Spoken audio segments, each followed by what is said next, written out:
Hey guys, Joe Bonamassa here in the Yield Museum in Nerdville, West California.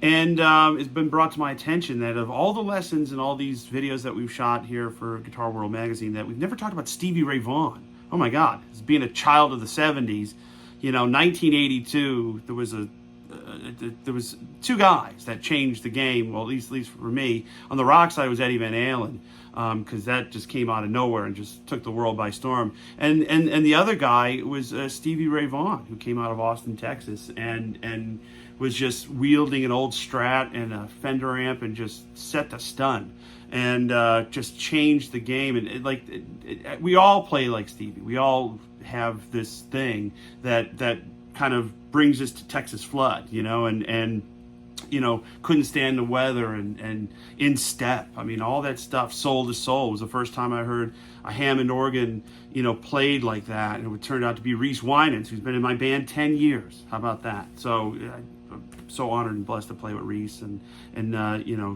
Chris Layton still plays with Kenny Wayne Shepherd, and those guys are still out there playing great music. Double trouble, Today we're playing an old Strat finished in candy apple red at the Fullerton factory in 1964, and there's a little twist. It's a hardtail, so no trem. So I don't really use the tremolo bar much, and the Strats that I do have that have bars, I put them in Ziploc bags and stick them in the case, because every time I hand a very nice old Strat to someone and they take the bar and they think they're trying to play Eruption and Running with the Devil from Van Halen, and if you've ever broken a bass metal bar off of one of these tremolo blocks, it is not a nice feeling, because you're just having the time of your life, and then boom, and you're holding it in your hand. Anyway, and I'm playing through this Lowell George amp with the bright switch on, because that's what it's going to sound best at. And when I first heard Stevie, I heard licks like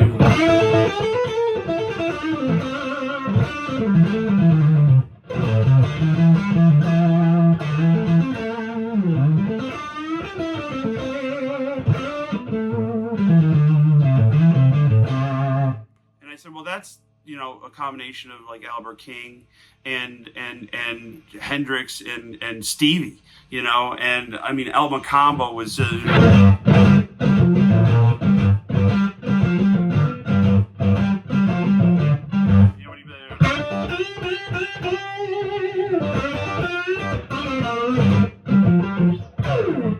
those slides.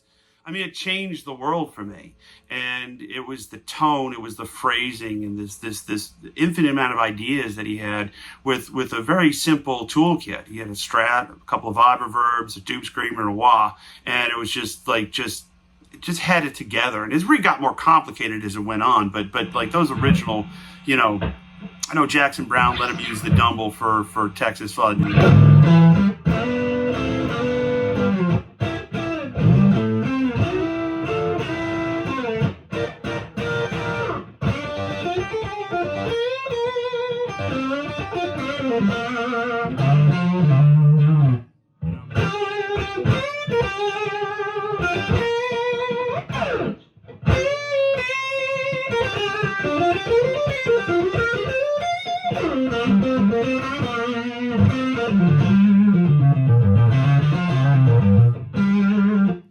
There's a lot of guys that do Stevie better than I do, but the influence and the simple ideas and the implementation of this, the green box. Okay, this is a 1982 tube screamer, and when you can hear, because he would set his amp kind of clean, distorted, and then you can hear when he hit this, and I was like, oh, that's the coolest. I want one of those tube screamers. And my first tube screamer was showing my age now, was an OG TS10 1988, and then I found one of these, which are the original ones, and I spent many hours in my room just jamming along, to Tin Pan Alley,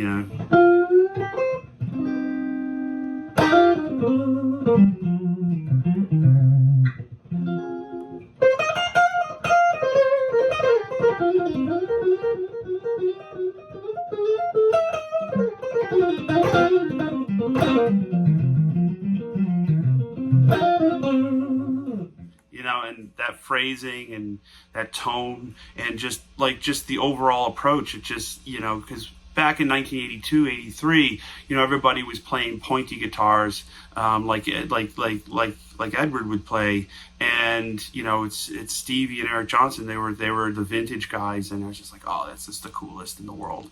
And I encourage you to go down those rabbit holes, and I also encourage you to investigate Scuttlebutt. And I know there's many challenges out there. Then that was one of the first songs I listened to as a kid. It was on Couldn't Stand the Weather. I was like, what? It's got to be sped up. Nobody can play that fast. And I was like, oh, he played it.